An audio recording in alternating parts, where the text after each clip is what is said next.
Hi, Awesome Lawson. Today we will be doing our first chapter Friday. I'm Zadie. And I'm Caroline. We'll be reading Junie B, first grader Shipwrecked. Reading Germs, Friday. Dear first grade journal, today is the end of the week. Mr. Scary is taking attendance. Attendance is a school word for who isn't here today. There are lots of children out sick in room 1. I'm going to count them, I think. I will be back in a minute.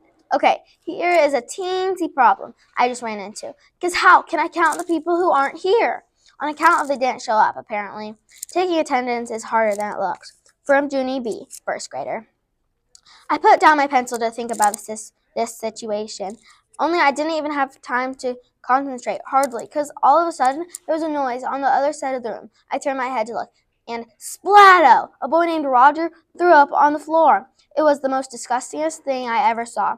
Also, the air did not smell delightful. I quick held my nose and closed my eyes. Only too bad for me, because my dumb bunny eyes have a brain of their own, and they kept on sneaking peeks of the splatto. It was Cheerios, I believe.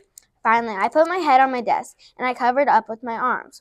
Only just then, more trouble happened, and it's called a boy named Sheldon. Couldn't stand the splatto. And so he jumped up from his chair, and he ran straight out of room 1. And that was a surprise, I tell you. Mr. Scary ran after him. He brought Sheldon back in a jiffy. Then he quick called the school nurse, Mrs. Weller, on the phone, and he told her that we needed her help right now. Hurry, he said, fast. And so Mrs. Weller zoomed to room 1 as fast as a speedy rocket. And then she hurried over to Roger, and she talked to him in a calm voice, and she said everything is going to be okay. Roger hanged his head real embarrassed. I felt so sorry for that guy. Also, he was making me ill. Finally, Mrs. Weller helped him get up from his chair, and she held his hand, and she took him to her office. After that, room 1 could not do any work, on account of how can he do work with splatto on the floor? Only, hooray, hooray, because pretty soon, our janitor, named Gus Valany, came rushing through the door. I jumped right up when I saw him. Gus Valany, it's me, it's Junie B. Jones, I hollered out. Roger threw up. Gus Valany winked at me. Then he went straight to Roger's desk, and he took out his important janitor equipment, and he sprinkled powder all over the splatto.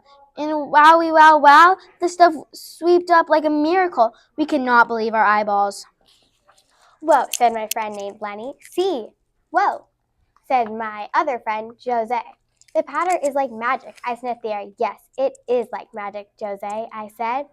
Plus, it smells like lemony fresh in here. Other children sniffed too. It does smell lemony fresh, said a girl named Shirley. I wish I had some of the stuff for my mom. She loves to clean up messes. Mine does too, said my bestest friend named Herbert. Then, all of a sudden, Herb sprang out of his seat, very excited. Wait, hold it. My mother's birthday is on Sunday, he said. And so that's what I'll get her. I'll get her a tub of that magic powder. What's the name of it, Mr. Valany? Huh? What's it called? Gus Valany's face went kind of funny. He glanced his eyes at Mr. Scary and then back at Herbert again. Finally, he ran his fingers through his bald hair, and he said the name of it. Vomit absorbent, he said, kind of quiet. It's called vomit absorbent. At first, Herbert just stood at his desk, frozen. He did not say any words. Then, after a minute, he did a little shiver. He sat back down. Maybe I'll draw a picture for her, he said. Gus Valany nodded. He packed up his stuff, and he waved goodbye to room 1, and Mr. Scary walked him into the hall.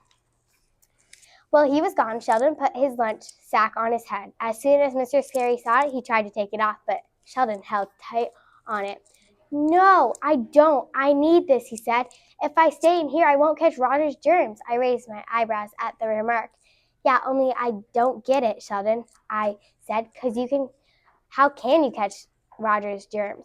Because Gus Valany just swept them up in his bucket, remember? Sheldon talked to me through his bag. Roger's germs aren't just in the bucket, Junie B, he said. Whenever somebody throws up, their germs shoot out in the air, all over the place. Then, if someone else breathes the same air, those germs can get stuck right up in their nose nostrils.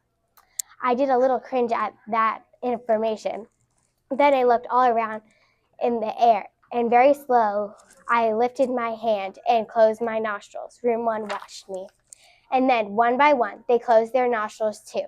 And so all of us held our noses tight with our fingers, and we didn't breathe for the whole rest of the morning.